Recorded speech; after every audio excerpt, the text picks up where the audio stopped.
The first one is, my name is James Kelly. I am your moderator. I am the Chief Sales and Marketing Officer and Chief Bottle Washer, and what's the other saying goes along with that, head cook, right? So I'm kind of the do-all little bit here with trying to get people interested in what we do as an organization, and I think you'll see some of that come out today. We're a not-for-profit organization, so that's really important to us that we feel like we are a resource to folks. And so that's important to us, but you didn't come here to hear me speak. You came here to hear Tom Myers from Ziegler to speak, and also Kim Hoppy, who is our CFO, Chief Financial Officer. So just a couple of things on the screen. You will see a Q&A button on the bottom. If you have a question as the meeting progresses, if you would please type that in there, we can respond to you both via typing, as well as if it's a question that requires a little bit more thought or consideration, or just a longer answer, we'll pass that on to our two guests, special guests, to answer that as well. The call will be recorded. So we do this because then you can share it with your friends or your neighbors or your children or whoever it is. My wife likes to watch it and make fun of me, so you've got that going for you. And so without further ado, we are going to start. So Kelsey, who is the woman behind the scenes over here, she is running the PowerPoint. So you'll see Kim and Tom ask Kelsey to move it forward. So welcome, everyone. Thank you very much for joining. And Kim, take it away. Mute, it's the mute button. Everybody has that. So thank you, James. I'll just give a short introduction. I have been with UMRC, United Methodist Retirement Communities, and Porter Hills for just over 5 years. I'm their CFO, so I am the CFO shore to shore, and you'll hear us say shore to shore frequently in this conversation. What we mean by that is we have communities that span the entire state, from Lake Michigan all the way to the east, and so that's why we say shore to shore. I've been in the industry, in the senior care industry, for more than 20 years. And I started out in public accounting. I'm a CPA and I'm a recovering auditor, and I just fell in love with this industry. So I'm happy to be here and excited to share more information with you about the senior care industry overall and UMRC in Porter Hills. Tom?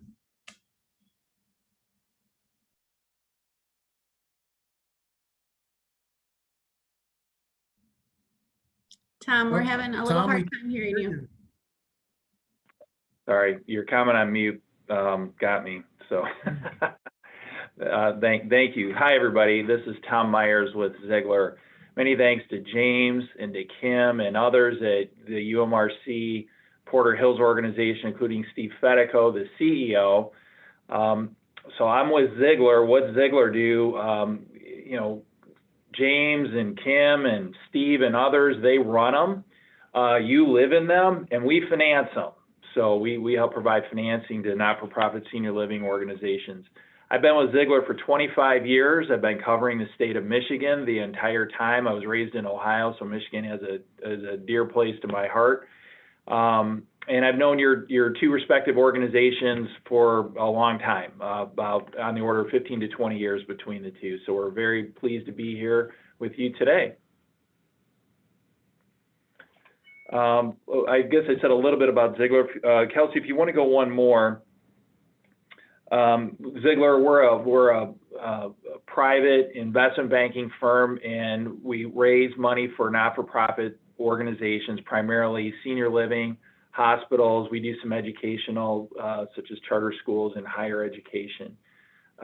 There's about 200 of us scattered around the country. I'm sitting in our Chicago office today. We have about 85 here in Chicago. About 15 of us come into the office during COVID, so we're lucky enough to be able to come to the office. But a big specialty in senior living finance in particular as it relates to you. So if we can go ahead and advance. So we were asked today at Ziegler to make a couple of comments to provide some context. The real question was, we were asked to provide some context around United Methodist Retirement Communities and Porter Hills credit rating. The joint organization has a credit rating from Fitch, which is BBB minus, as we're noting at the bottom of the page here. So what is that? What's it mean? What's it mean to you as a resident? And why should you care? First of all, what's a credit rating? And a credit rating is a third party's assessment of your ability, a borrower's ability to repay debt. So as we look on the page, this is focusing on not-for-profit senior living providers. In the world of credit ratings, in the industrial world for businesses, Fitch, Standard & Poor's, and Moody's are the three credit rating agencies you're all the most familiar with. Probably the most Moody's and Standard & Poor's.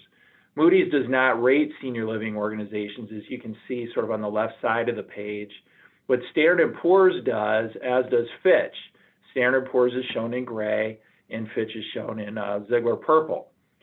And I'll let you figure that one out. So we're showing the growth of credit ratings over time, going back to 1990 on the right side of the page, and we can see there's a great growth in credit ratings, relating to your borrower's ability to repay debt. We're noting here that in particular, Fitch has really taken over the business in the last handful of years. They've just really made a big emphasis on it. Standard & Poor's is dialing back their emphasis. We'll notice there's a handful of other detail in here, but we're seeing that there's 160 credit ratings between the two credit rating organizations, and two organizations actually have a rating from both rating agencies. So there's really 158 organizations that have a credit rating. So let's put that into perspective. If you're at a Porter Hills or a UMRC life plan community or a continuing care retirement community, there's approximately 1,950 life plan communities across the country, both for-profit and not-for-profit. And we know at Ziegler, because we counted them. We counted them all. And if you peel back the onion and you say, how many legal entities are there? Because some organizations like a UMRC, Porter Hills, you have more than one life plan community. And we find that there's about 1,000 legal entities. That's just a rough number.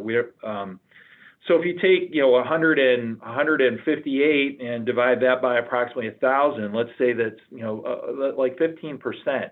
So only 15% of the legal entities involved with life planning communities have a credit rating. That starts to put things into perspective. I mean, that's not a huge number. That's like 1 in 7. So let's go ahead, Kelsey, and flip the page. So what do these ratings show? So many of you are familiar with the concept of investment grade rating. And if you're not investment grade rated, you'll be what we will cleverly call non-investment grade. Some folks would call it junk. That's a subjective term. You're investment grade in my world, or you're non-investment grade. Where's investment grade? Investment grade is at that BBB minus level and everything to the left. So all the and there's flavors. So we have the BBB category, the A category, and the AA category that are considered investment grade. And within those categories, you have plus, flat, no modifier at a minus. So BBB minus is considered the beginning of investment grade. And we see that for the not-for-profit, the approximately 160 not-for-profit senior living organizations that have a credit rating, the vast preponderance of them, in fact, are in the investment grade category. A handful of them are in the A category. As you can see, that's much rarer. So if we were looking at the hospital world, you'd see many, many more A's. Most of the world would be in the A category. They're just bigger entities, more cash, more liquidity, stronger entities. So that's what we find. In senior living, the more the standard is, the benchmark it's not even a benchmark. The aspiration you're trying to hit is that BBB, that investment grade credit rating. We do see a handful of organizations, about 40 or so, in the BB category. A number of those were organizations that were in the BBB category, but then things happened and they were downgraded, and now today they're in the BB category. That's generally how folks get to there. So as I mentioned, United UMRC Porter Hills, and you can see again at the bottom of the page, rated BBB- by Fitch. So you're right there in the pack, and in this 1 in 7 group, which is very strong. Who else in Michigan? Who else in Michigan would have a credit rating that you might know in the not-for-profit space? I'm sure some of you have heard of Holland Home. They're, of course, in Grand Rapids, multi-site provider. They have a BBB- credit rating. If you go down to Kalamazoo, our friends at the Heritage of Kalamazoo, they're in the BB category range, BB flat. Presbyterian Villages of Michigan, if you're over on the east side of the state, focusing more on the UMRC side, Presbyterian Villages of Michigan, they're in the BB category. And I think that's the whole universe of rated entities in the state of Michigan. So again, that 1 in 7 concept, that's holding up. It might even be a little lower if we really did the math and applied it. Kelsey, if we can go to the next page. So this is a busy page. This shows rating upgrades and downgrades over time, and we denote that by check marks. And we go all the way back to 2000 in this chart, and it kind of looks like a river. It ebbs and flows, right? So in the early, we had just a whole slew of downgrades, and you'll notice the column width, sometimes they're kind of wide. Like look at 2002 and 2003. If the column got really wide, and if we hadn't done that, the check marks would be way down off the page. And of course, that was the .com bust, and we were in that whole terrible period right after 9/11. So that related to a fair amount of economic instability. There was a prosperous period after that, and that was popped by, of course, the 2009 great downturn, the recession. We saw a whole slew of downturns or downgrades, and then a period of prosperity again, and then that little thing that James referred to earlier, COVID hit in 2020, and that led to a whole host of downgrades again. So things ebb and flow, but just to give a little bit more perspective. So if we go ahead and flip the page, so what goes into a credit rating? How do we get a credit rating, and in particular, what constitutes an investment grade credit rating? So being analytical types, we like to look at financial metrics, and we looked at credit ratios.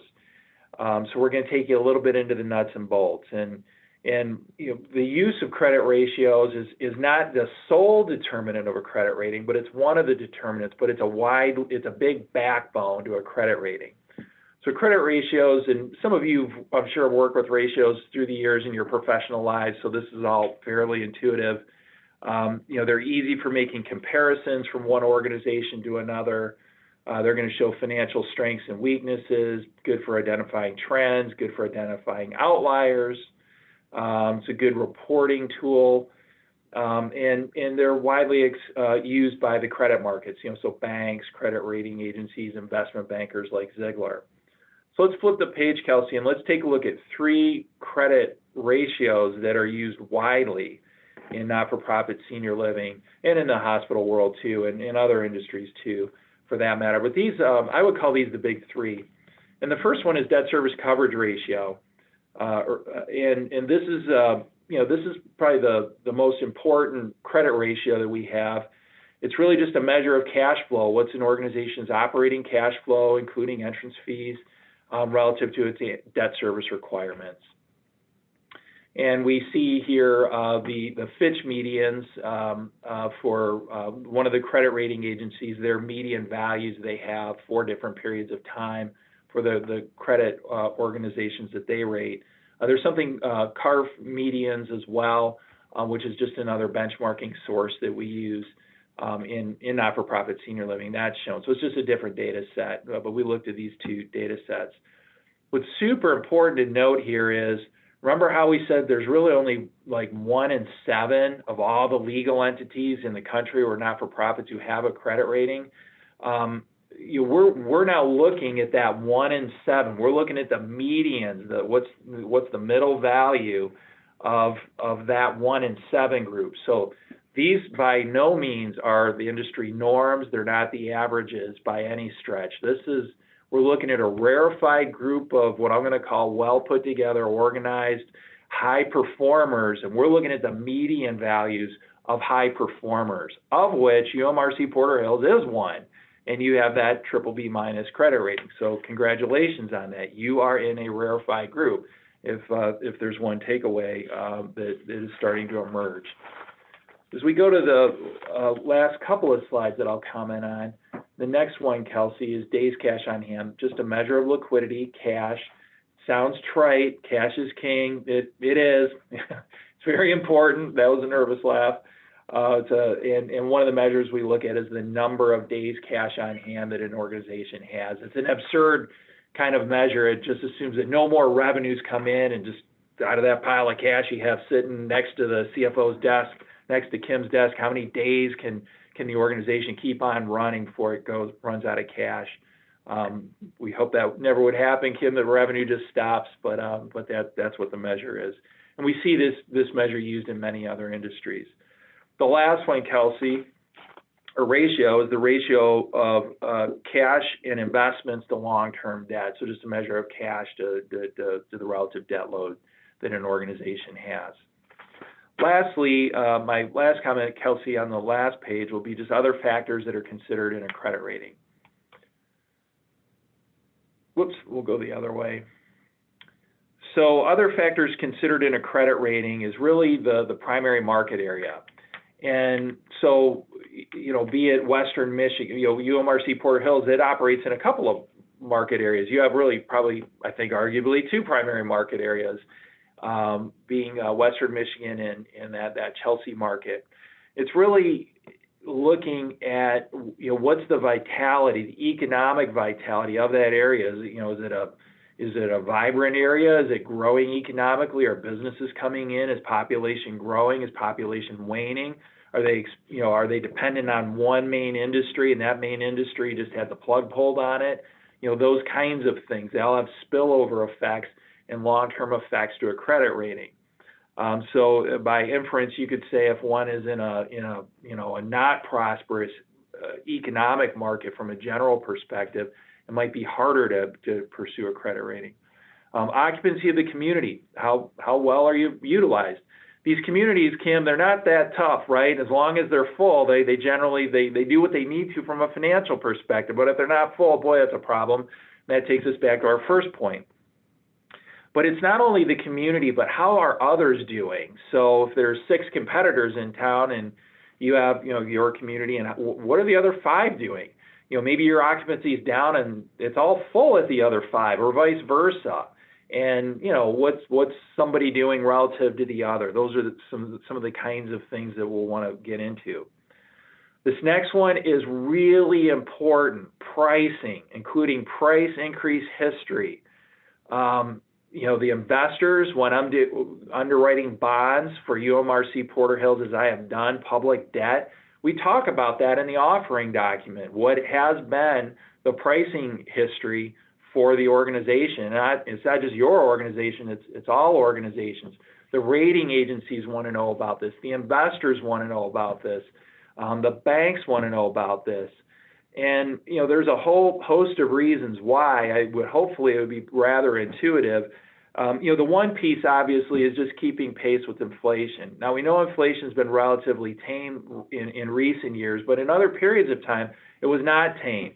And organizations who are heroes, we held the line. It was a 4% inflation environment, or 3 or 2.5% inflation. As you all know, I know you have some smart math people. I know we have people who understand what compounding does. If you have low or no compounding of pricing, that starts to catch up with an organization relative to the fixed costs. There's just that basic equation. Are you staying ahead of that, or abreast of it, or are you behind the curve? The other piece is there's a continual need to reinvest in plant and equipment. Residents age in place. If you're an independent living resident working your way through the continuum, you understand that concept. And guess what? The buildings age in place too. And the buildings are an embodiment of a care philosophy at that point in time when that last brick was laid. And what happens 20 years later, 30 years later? Care models change. And we have to stay abreast of not only just keeping the bricks and mortar up so they don't fall down on top of everybody and you, but we also need to keep abreast of the trends and what are the eyes of the next generation of residents coming in, and more importantly, the kids of the potential residents who are coming in who are going to say, wow, that place looks tired, or that place looks really put together, really well maintained, and you're keeping up with the aesthetic trends that are cues and important to the new generation coming in. And it's not just the bricks and mortar, it's also the service packages, the amenity packages. So this is a pretty innocuous line, but it is a very, very strategically important line, and one that the rating agencies spend a lot of time on. Strength and depth of the board of directors and management. I will personally go off script and say we think very highly of your management team and board of the two organizations, and you've got a really great management team. And I was not paid. I didn't have to say that, but that is something that we focus on here at Ziegler as well. We talked about the investment in physical plant equipment, and then of course competitive analysis.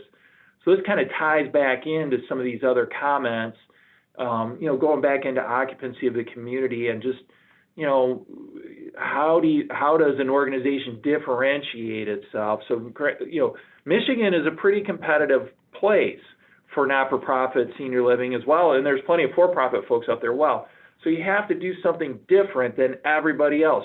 What is the organization doing to reach folks like yourselves, residents, prospective residents, and bring them in, make them attractive relative to the other offerings in the market? So the ratios are very, very important, but they're not the end-all be-all. And what's on this page is important. It's not the end-all be-all. I'm sure there's a whole host of factors that we could continue talking about, but these were some of the ones that spoke to me. So Kim, I will stop. I'll go back on mute on my speakerphone here and turn over to you. All right, thank you. Well, I just want to, before I jump in, thank everybody for joining us today, and thank everybody for taking this time away from your afternoon. I know it's warm where I am in Grand Rapids today, and I think it's a little cloudy, but still nice and warm. So I appreciate you taking some time out of your afternoon to be here with us. And I want to also thank Tom and his team that helped him be here today and participate with us today. And we really value our partnership with Ziegler and Tom and his team. So thank you. Thank you. Absolutely. So in the next few minutes, and I know Kelsey will keep me honest with time as we move forward, but in the next few minutes, I'm going to share with you who UMRC and Porter Hills, who are we? And then I'm going to share a little bit of information around affiliation and what does that mean in our senior care industry, and also what that means to UMRC and Porter Hills. And then I'm going to wrap it up by kind of piggybacking on some of the comments that Tom made, but around ratios, but more from a management and board standpoint. How do we view the credit rating, the financial strength of the organization, and what's important to us in that lane? It's very similar to Tom's, but in just a little bit different perspective. So to start out, just looking at this page that's up on our screen right here, this is the UMRC and Porter Hills family. So the family came together in March of 2019. So as a family, we're only a couple years old, but individually, we have over 50 years of retirement community experience on the West, and over 100 years of retirement community experience on the East. We serve on a daily basis over 6,700 people. So whether that be in our communities, some of you know Porter Hills Village or Cook Valley on the West, or Chelsea Retirement Community or Cedars of Dexter on the East, whether those individuals live with us We also serve many individuals through our non-residential type of services, including home care and avenues by Porter Hills. Many of you are probably aware of those. And so diversity is very important in our industry, and I'm going to touch on that a little bit more when we talk about affiliation. But you can see right here that we have main campuses, significant campuses. I've mentioned the four largest one: Porter Hills Village, Cook Valley, Chelsea Retirement Communities, and the Cedars. But we also have many home and community-based services, and we have several affordable housing communities as well. So if you ever have any questions at a later point, I'm sure the sales team can fill you in. So this looked very different 2 years ago. So 2 years ago, Porter Hills would have been responsible for all of the entities on the west, and UMRC, United Methodist Retirement Communities, would have been responsible for all of the entities on the east. 2 separate CEOs, 2 separate CFOs, 2 separate boards. And 2 years ago, we came together under what's called an affiliation agreement. So today we have one CEO, Tom mentioned him, Steve Fedico. I am the CFO for the entire organization. We have one COO. We have one board that is responsible for this organization. So that's really, really important. And you're going to hear about why it's so important in just a minute or two. So Kelsey, would you mind flipping to the next slide for me? Ziegler made this slide really fancy, that it has some technology associated with it. So this is a really important slide that I borrowed from Ziegler, and I think it shows a great picture of what's been happening in the senior care industry for the last 20 years. And the word affiliation is not a new word. I think many of us that have lived either in West Michigan or in East Michigan are very familiar with when the hospital systems and the healthcare systems started coming together. I'm going to say I've used the time frame 10 to 15 years ago, but I feel like I've been using that time frame for about 5 years. So it's probably shifted out to 15 to 20 years ago, when the health systems really started to come together because of many of the factors that are listed here that are impacting senior care. So we like to say in the industry, or I've heard it said, that the senior care industry is about 10 to 12 years behind the health systems. And that's proving true for affiliations. So back in 2000, and I started my career a few years before 2000, there was little talk about affiliation, little talk. Some things were happening on the West Coast and some things were happening on the East Coast, but really very minimal happening in the Midwest, very limited conversations. We move forward into the 2010, 2015, many more conversations, a lot more activity on the coast, starting to move inward to the Midwest. And then come 2017, it really started to kick up. And in 2019, 20, and 21, lots of activity around the affiliations. Organizations coming together to have their combined strength. And it's not just a financial decision. There's many factors, and I'm going to talk about the factors that contributed to UMRC and Porter Hills' decision in just a minute. But just to stay on this slide a little bit, the complexities of healthcare, the need to reinvest in our communities, as many of those communities have begun to age. I said that, on the east side, 100 years. The organizations have been around for 100 years. On the West, 50 years plus. Those buildings are going to need reinvestment. And those are big dollars that organizations need to figure out how to deal with.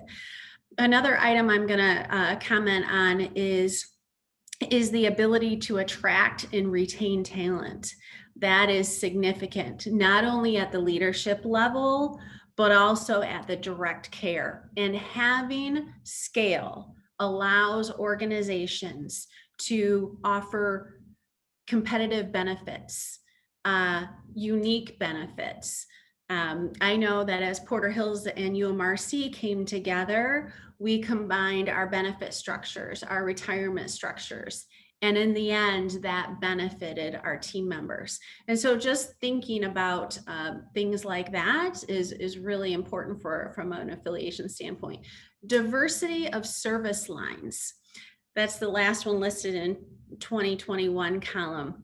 That's very significant with any business, and it doesn't have to be a healthcare business, right? You are going to have lines of business that fluctuate. And if you have many diverse business lines, when one might dip down, the other will rise above and help with that. And so that's really important. And too, as the healthcare needs of our communities change, we want to be able to be flexible and nimble and change with them. So the last item I'll mention on this slide is James mentioned it, Tom mentioned it, COVID-19. Really, the complexities were already there. COVID-19 just added to those complexities and may have increased the need for organizations that were maybe on the fringe thinking about affiliation. Now there's serious conversations, more conversations happening. Absolutely. So Tom, would you like to share anything on that, since this is a Ziegler slide? Kim, I think you hit it. There's always been challenges in the industry, and that's what we're trying to denote. There's just, and folks have, like the two organizations, have found ways to overcome. There's just more and more and more. So it's another way of saying that it's a harder environment today than it was at some period in the past. COVID certainly didn't, and then COVID just throws everything over the top. The folks who are weak going into this time period, they're weaker coming out of it. And that's pushing organizations, in some instances, it's just causing organizations to reevaluate and to think about, should they be affiliating with others or not. And we're seeing a lot of that. That's introspection, not only in the state of Michigan, but with other providers really throughout the Midwest. Thinking things through, thinking about, as Kim said, there's financial reasons and other reasons, strategic reasons, very good reasons of why, for reasons like what you're seeing here, all of these trends piling up, why it might make a lot of sense for organizations to come together. Yeah. Thank you, Tom. All right, Kelsey, next slide, please. So as I've mentioned a couple times now, UMRC and Porter Hills came together in March of 2019. So we're about 2 years old. Why did we do this? And overall, the why is for mission. Both organizations knew that they could do more. They could do more together. They could provide more care, more services to a larger group of people together. And that is really the why. How do we continue to do what we love doing and the mission behind each organization? How do we remain financially sustainable for the long run? How do we make sure our destiny is in our own hands? And take care of those people that we love and that we want to continue to do more. And so mission is number one. Culture was a big focus. And I've received the question many times, well, were the cultures, the same? And I think if you ask anybody that's gone through an affiliation process, or maybe even any two similar organizations, are cultures ever the same? No. Are they similar? Absolutely. Are they grounded in similar, history and values? Absolutely. For us, faith was a very important component. Culture was a very important component. And we needed to make sure that even though you're Presbyterian on the West and Methodist on the East, the core principles and who we are, very, very similar. And I like to share what our board chair says. She says, we just knew that they were our type of people. You just know in your gut. And that's really the way it's worked out. It's not all rainbows and cupcakes, but the two organizations absolutely coming together, have a really, really strong mission. So, as I mentioned, we're stronger together, and that's COVID is a great example of that. When COVID hit, it hit the state differently, and that diversification was very important. So, nobody would have planned COVID, but actually nobody could have planned it better for how it hit our organization, because it hit the sides of the state at different times. And so we were actually managing resources, whether that be supplies or team members or whatever that needed to be to fit the need. We could bounce back and forth between the two states or two sides of the states, and that diversification absolutely was priceless. If we get down into some of the nitty-gritty pieces of it, combined financial success, economies of scale, purchasing power, right? The purchasing power of going from, 5 or 6 locations to 20-something locations, whether you're looking at utility costs, IT cost, there's absolutely purchasing power there. And we have found success frequently with that purchasing power. Another aspect in the details, right? And I mentioned it earlier, with an affiliation with one organization, you have one corporate structure. You have one CEO, you have one CFO. And that is a savings for sure. I'm not, going to say it's not, but it also creates consistency across the organization, and consistency allows for savings at all levels of the organization. So in the last item on this slide that I'll just mention is just having control over our destiny in senior care as reimbursement for our services, whether that's coming from Medicare, Medicaid, insurances, or from individuals living in our community.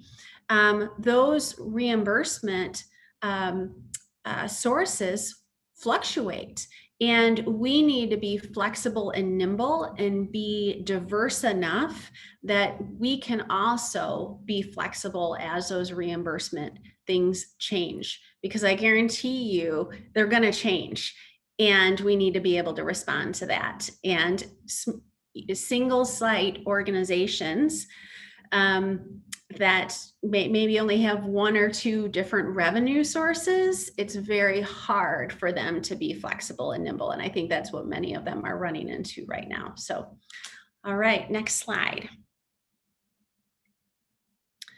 So this is an even further deeper dive into what has the experience been for Porter Hills and United Methodist Retirement Communities through this affiliation. And this is really focused on the financial wins. And I'm the CFO, so that's what I get to talk about.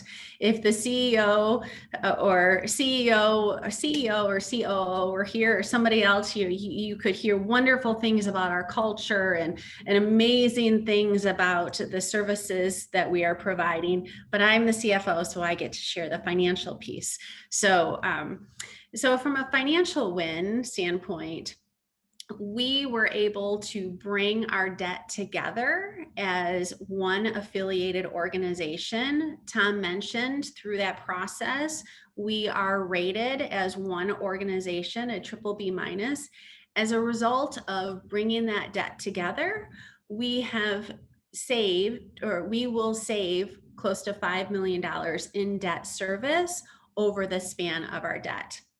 So, I mean, that is as clear a financial benefit as we can get from an affiliation. So a few other items, just from a financial lens, we've aligned our year ends. And so that's tricky, having 20 some different entities and having a few different year ends. So that's very helpful. Just consistent financial reporting, whether that's at the board level, whether that's at the bond disclosure reporting level, or operations folks.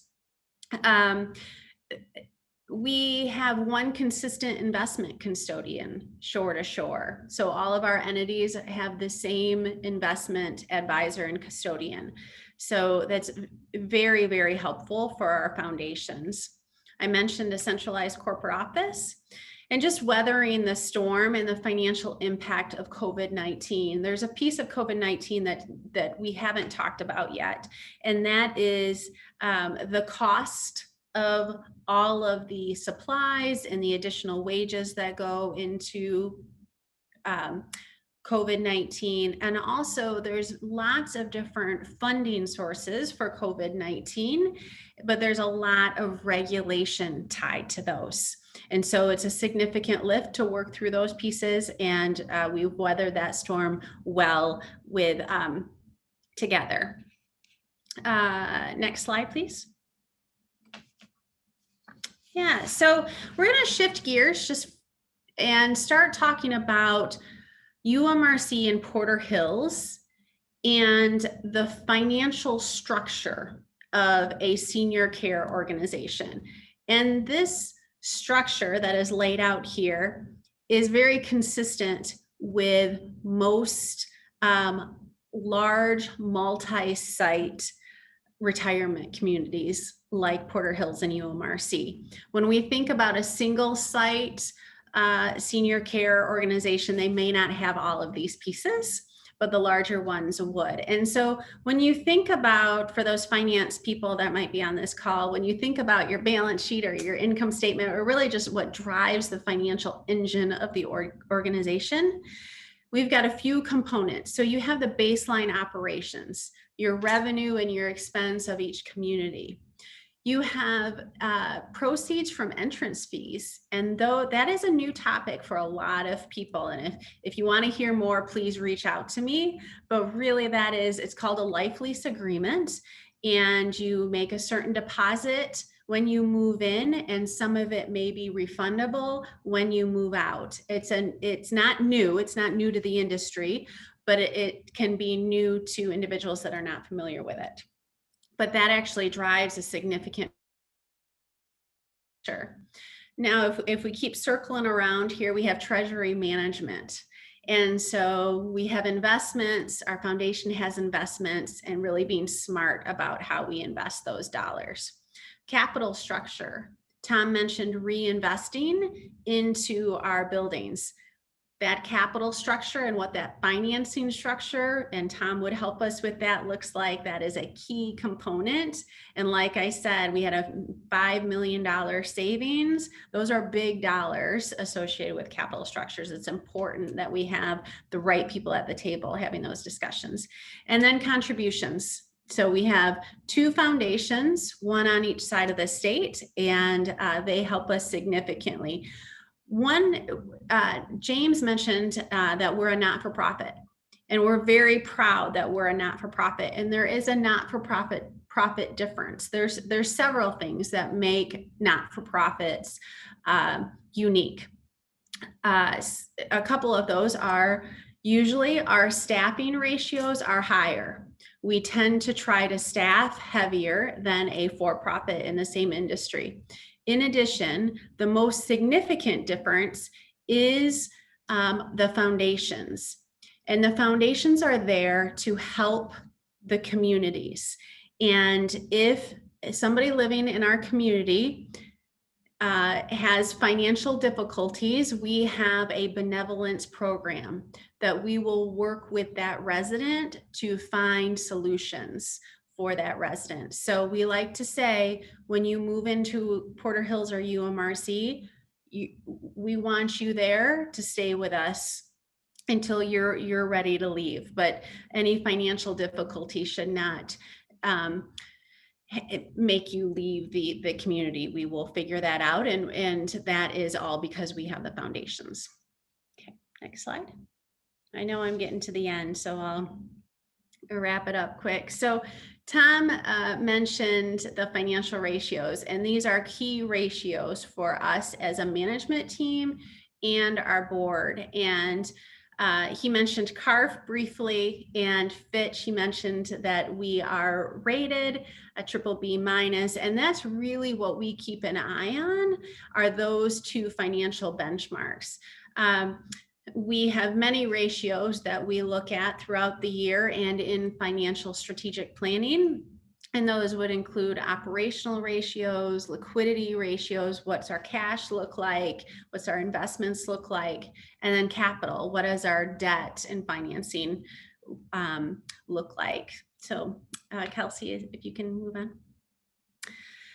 So this is one that Tom did not have on his mix, and this is operating margin. And so this kind of brings it down to the core operating activity of an organization. I think it's probably very similar to some of the operating ratios that organizations outside of healthcare might look like. So we have a goal internally and with our board for a certain level of operating margin that we desire, and it's based on the Fitch and the CARF benchmarks. And we report back to the board on a quarterly basis how we're doing compared to our desired ratio.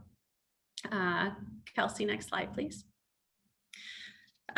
Tom mentioned the days cash on hand, so I won't spend much time on this. The only thing that I will add to this is this is a really important ratio for us. We track it. Most leaders within the organization, whether they're in finance, a finance lane or not, know what our days cash on hand is, and they're able to articulate what days cash on hand is. That is how important it is to the organization that we monitor this, and that we have a financial stable ground on this. And we do have most senior care organizations that have financing, have some sort of covenant related to this, as do we, and we far exceed that required covenant by our bondholders. Next slide. And then this is the last one. Tom mentioned this is probably the most important one, from seeing how your operations are doing compared to what you need to pay in debt. And this is another one that we report back to our board on a quarterly basis. And this is another one that most organizations, as does UMRC and Porter Hills, have a requirement to our bondholders on this type of ratio, and we far exceed our requirement to our bondholder. So that is all I have to share right now. I know that was a pretty, in a way, high level financial overview of the industry and what's important to us as a leadership team and as a board. I'm happy to take any more detailed questions offline at some point, but I hope this maybe gives you somewhat of a picture of the senior care industry and Porter Hills and UMRC. So James. Tom, Kim, that was awesome. That was, we did get one question that says, why are we pitching this Zoom to folks? And so my response back was a little bit more of, we're at UMRC and Porter Hills, we really try to be a resource for folks. And I feel like we talk about some topics that, quite honestly, I think other retirement community providers don't talk about. And so this meeting is really designed for everyone to get a higher level understanding of how do the finances work for retirement communities. And I can tell you, I've sat with Tom a few times and Kim a few times and some other people, and every time I hear it, I hear something a little bit different about what makes a financially stable organization more financially stable or less financially stable. So I want to thank you for doing that, and I hope the person I answered that question to is helpful too.